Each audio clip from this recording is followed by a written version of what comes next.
So in case you've been living under a rock, Beetlejuice was announced for Halloween Horror Nights this year and the previous year. But in today's video, we are going to discuss 5 things that I noticed with the announcement that you might have missed.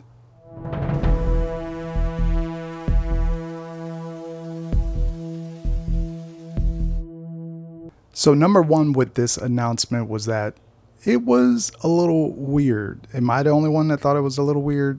Out of place, no kind of lead up, just drop. Now, the video itself seemed like it was maybe a video that we had last year, but they kind of just private the video, and then matter of fact, it was actually unlisted. You couldn't even find it for the first couple minutes without people like retweeting where it was.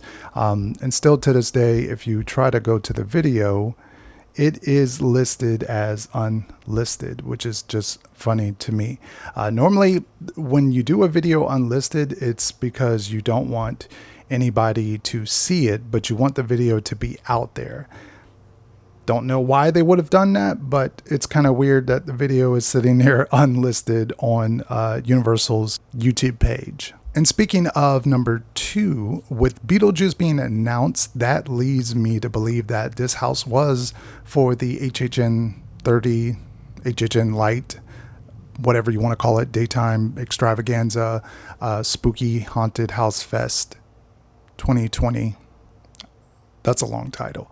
Anyway, it leads me to believe that obviously Beetlejuice was announced, so therefore Bride of Frankenstein Lives and Tooth Fairy are even higher in regards to come back for this year.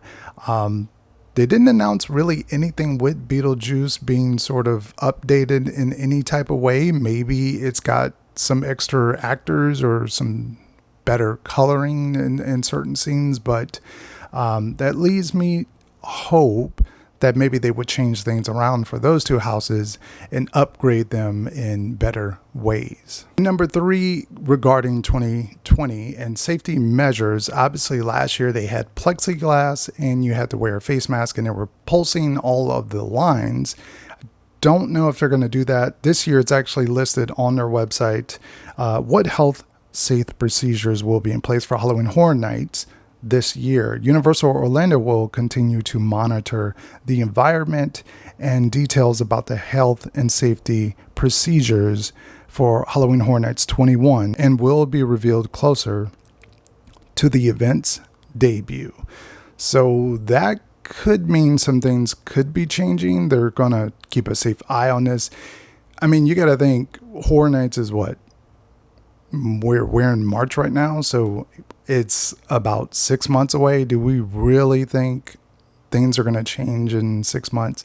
Things will be better, but I don't see them changing. I do see them doing the mask.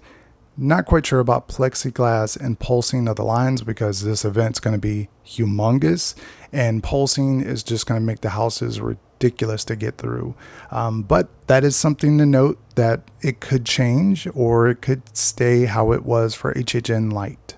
And while we are on the website for the next fun fact, number 4, if you scroll all the way down to live entertainment, it is just 1 block. Normally it would have been 2 blocks. You would have had, maybe the Lagoon Show and then Academy of Villains or Bill and Ted and, a main stage show like with the icons.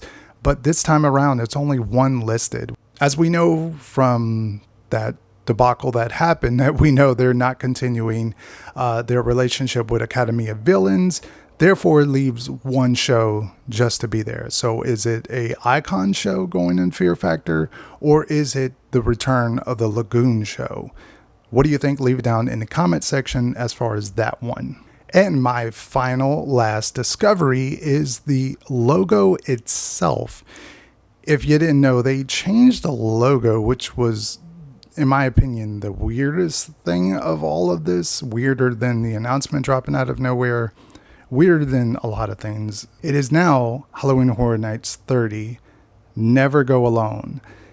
I'll save my rant about that for another time, but Never Go Alone And they changed it from last year being 30 Years of Fear, which I thought fit with the retro look. It fit with the theme, especially if it's an anniversary year and we're going to have icons.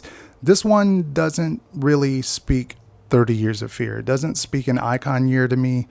It really just speaks like something weird, like an off year. Like I would say like how we had Horror Nights 22 and 23, which were just weird years. They weren't an icon year. They were just these strange years that we had. This looks like something I would expect from Hollow Scream or something from Halloween Horror Nights over in Hollywood, but not our event, especially not for 30. I would hope it leads itself to a bigger theme for this year, but doesn't strike me as an icon year. It doesn't strike me as a celebration of the event. It's just like, hey, we slapped this together. Never go alone. And that is just my discoveries on the announcement. If you have any, leave them down in the comment section. Let me know if any of this was kind of weird. Did you like this type of video? Do you want to see more of this? Let me know. I'll catch you guys on another video very, very soon. It is now hunt season. Let's go.